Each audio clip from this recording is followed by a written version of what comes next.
by Adishakti films.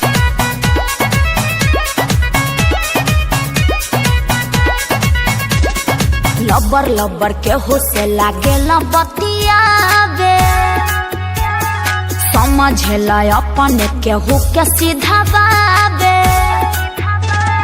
लबर लबर के होसे लागे बतियावे, समझेला अपने केहू के सीधा बाबे। दिमाग ना लगावेला। आता पता पूछनी हा घर चौसा कहता, आता पता पूछनी हा घर चौसा कहता।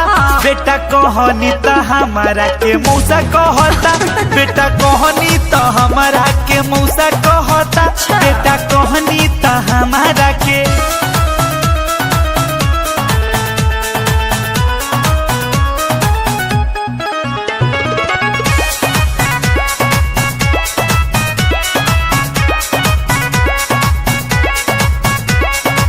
लइका हटे हमार मोह लगो, केहू से जाला मिला जोला हो। पढ़ेला बबुआ पूछनी हा त कहता जानी स्कूल हो। तो ठीक है तो कहत रहे तेज बड़ी बाटे हो, दिमाग बोई चाटे हो। एक बात बेरी बेरी कौचा कौचा कहता, एक बात बेरी बेरी कौचा कौचा कहता।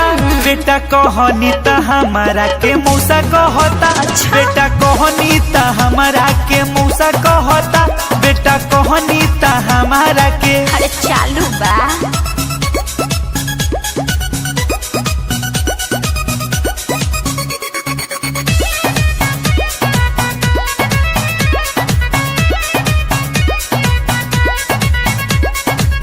केहू मौसा कही के पागल करेला मोती हमार हो।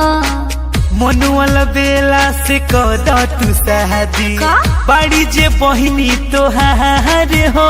ई ना होई और खिलना बबुआ के मान, कहीं है काया जय बच्चन।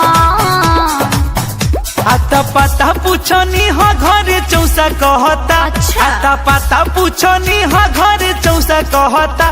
बेटा कहनी त हमारा के मौसा कहता, बेटा कहनी त हमारा के मौसा कहता, बेटा कहनी त हमारा के। अरे जाए बेटा हम सच में तोहरे मौसा बनो। अरे जान दिमाग मत लगावा।